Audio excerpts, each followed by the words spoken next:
Thank you, Kevin. I'm humbled by that introduction.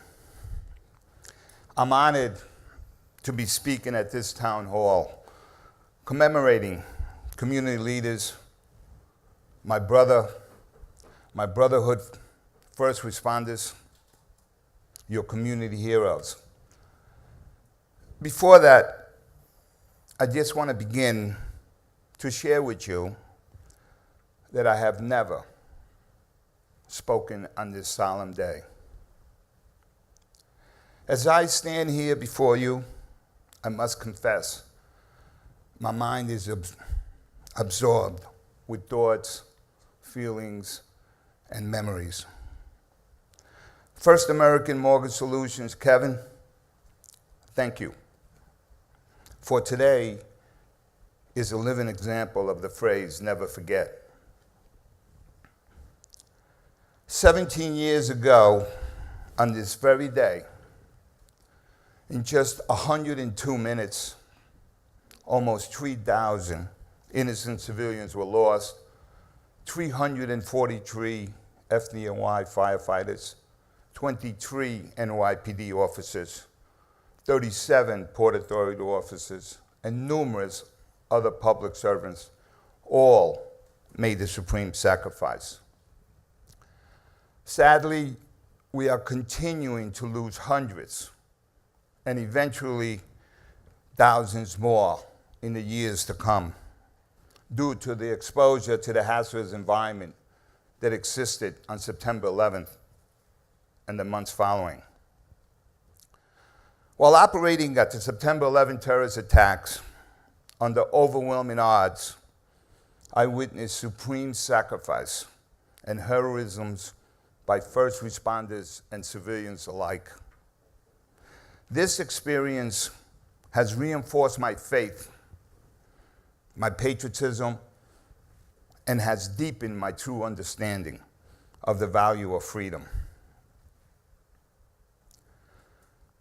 From the very first day that I set foot in this wonderful country as a 6-year-old boy, an immigrant from Ecuador, South America, to the day that I took my sworn oath of allegiance of these United States, my family has reaped these blessings of freedom. I can think of no better way to talk about patriotism and freedom than to share part of my stories and my experiences in response to the World Trade Center on September 11th. As the acting battalion chief of the FDNY Marine Division, situated at the Brooklyn Navy Yard in the East River, I had a stunning and unrestricted view of the imposing World Trade Center towers.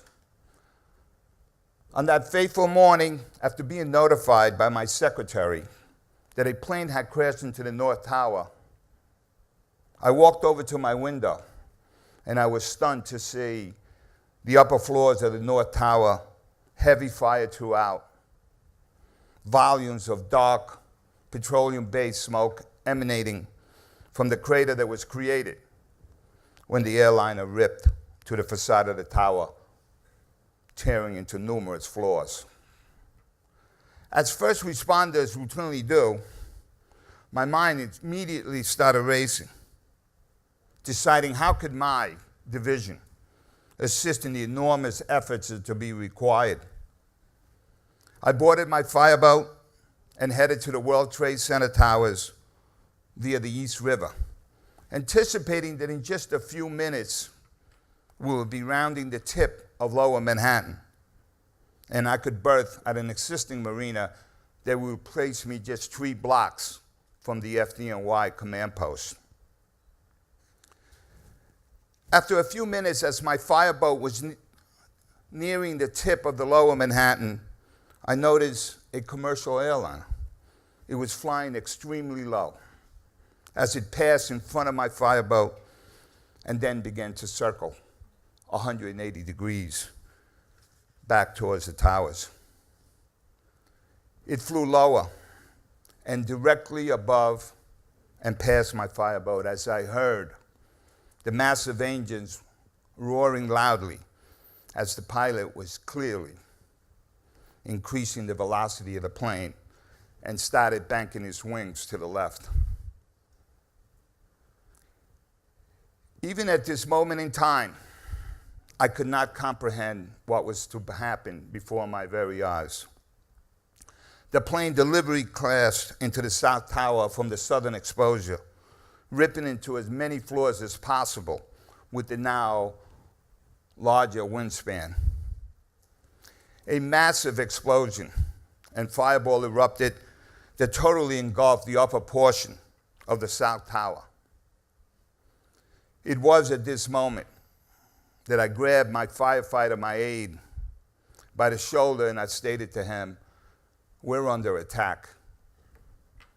The moment was surreal, and I quickly realized that the enormity of the developing disaster just doubled in size.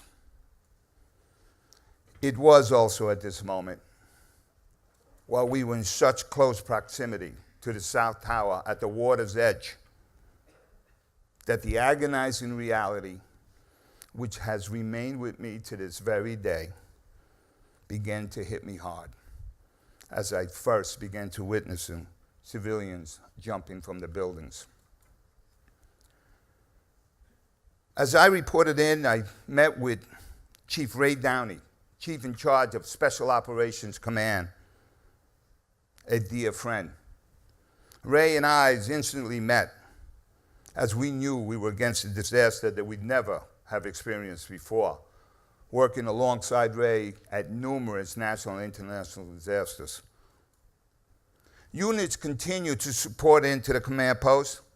They received their orders, and many of the officers hand saluted and continued on their way to execute their instructions, and sadly, many to the ultimate faith. While relaying information, I suddenly noticed at the corner of my eye, the South Tower was beginning to buckle.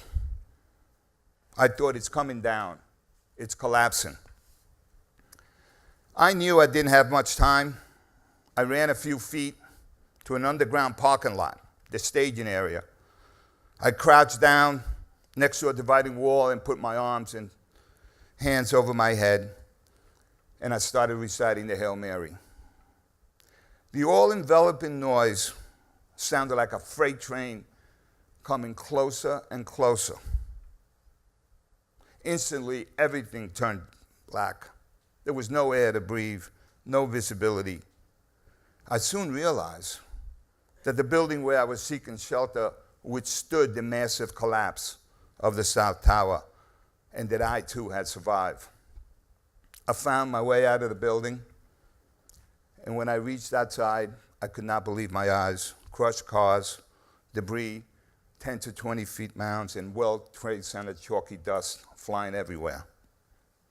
As I continued to walk to West Street, where the FDNY command post was, I was stunned to see that the entire South Tower, all 110 stories, had collapsed in a pancake-type fashion into colossal mounds of mangled steel and debris. The scene was total devastation, fires burning everywhere. It was a war zone. Suddenly, Ray Downey appeared next to me and said, "We just lost a lot of good men." I agreed. And he continued to speak softly, "Where the hell are the fighter pilots?"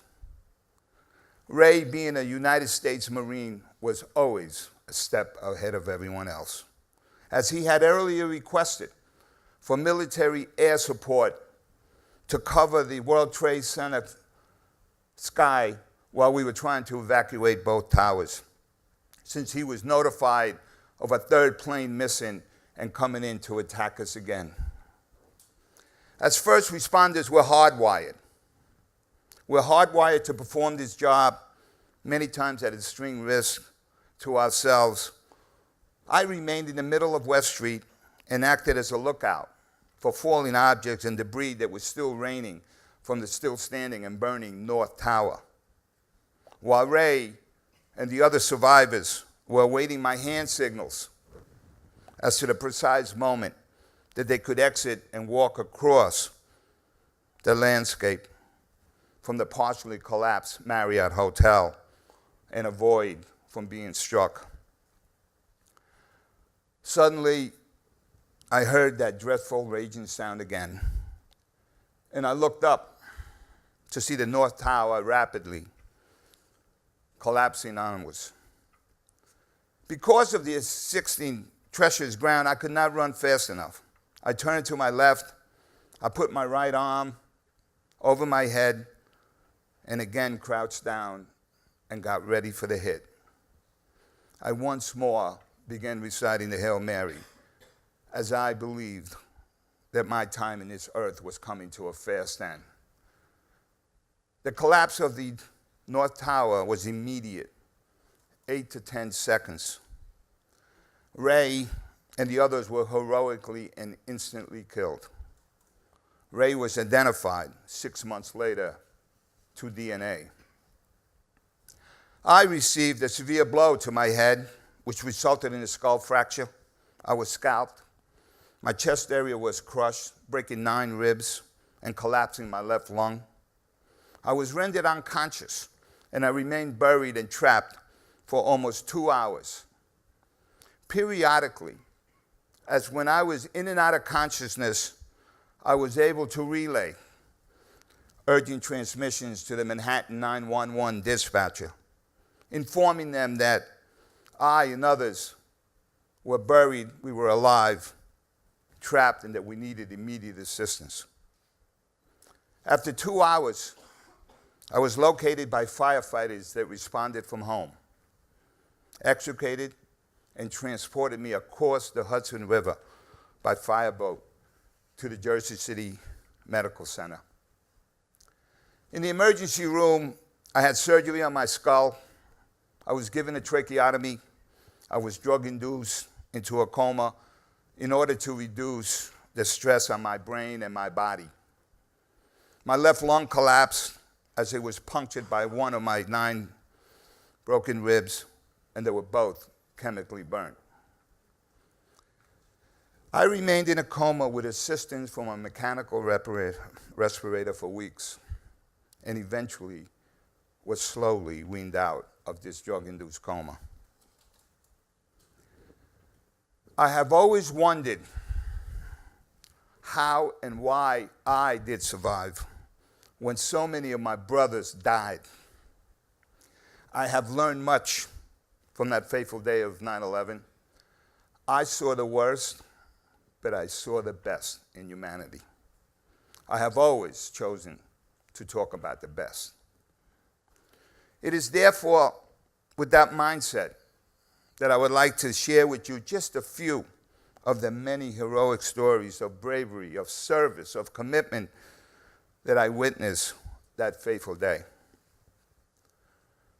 Friend and co-worker, FDNY Captain Terry Hatton of Rescue 1 died heroically on 9/11. A common friend of ours, firefighter Tim Brown from OEM, Office of Emergency Management, is Terry Hatton's best friend. Tim was in the lobby of the North Tower when Terry Hatton and his rescue unit arrived. It seems clear now that the commander of Rescue 1, Terry, knew what he and his unit will soon be in for.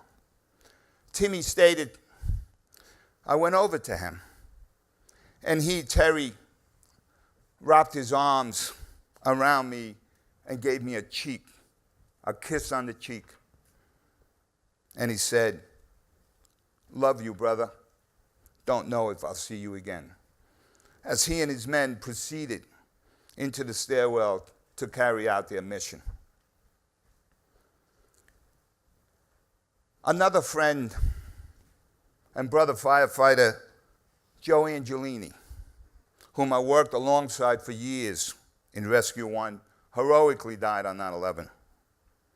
Joe represents to me what a father is all about. He died together with his son, Joe Jr., who was also a firefighter on 9/11, working in another unit. Smokey Joey, as he was affectionately called, performed the duties of a firefighter in one of the busiest firehouses in New York City.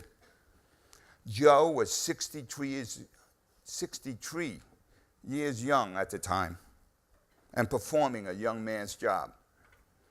I worked with Joe, Manhattan's Rescue 1, for about 5 years. He was a small man, 5'6", small body frame, weighing approximately 160 pounds, soaking wet. But Joe, as all these first responders, had a heart as big as the city that they serve. I strongly believe that there was no way that Joe was leaving without his son.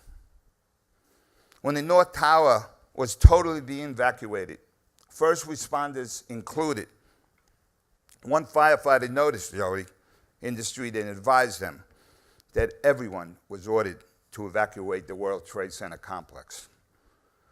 Joe calmly said he was continuing to the North Tower to assist the members committed to the rescue. Joe was looking for his son.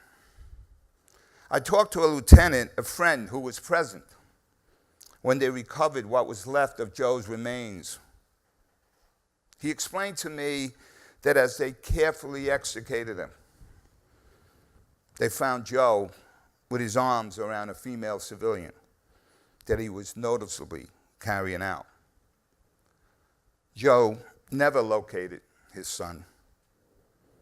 However, they're together now, working alongside Joe for years. I know he was not leaving. That was Joe's way. This type of uncommon valor was not just limited to uniformed personnel. Many civilians responded to assist their fellow man. Individuals like Edward Calderon. Ed told a colleague that survived that he was staying inside the towers to help with the evacuations. He stated to this individual, as many of my brothers believe, I am a Marine. We do not leave anyone behind. It has been written that the ancient Greeks stated and believed that character is destiny. I believe this to be true. On that fateful day of September 11th, first responders and many others rose to the occasion to help their fellow man with courage and with determination. It is my belief that the rescuers that perished at the World Trade Center towers did not die as victims of a terrorist attack, but as heroes who prevented an even greater colossal life loss. They were responsible for the greatest rescue performed in the civilized world. Over 25,000 lives were saved. I have been given a gift, and I'm living my life with a promise to honor their memory. The September 11 attacks brutally assaulted my body and my mind. However, know that I am much, much better and stronger. I have endured, and I am a far better person due to my challenging experience. I have been honored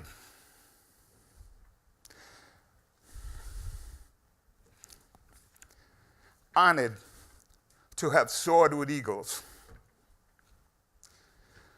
They are now gone, but as we have so lovingly noted today in this town hall meeting, they are not forgotten. I have learned to cherish our freedoms and to defend it when called, to deeply cherish family and friends. And I have learned to truly appreciate the value of the beautiful experience of being alive.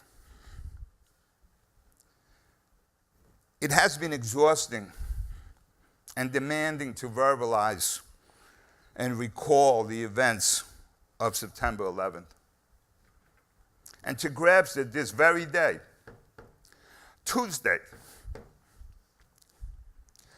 is the 17th anniversary.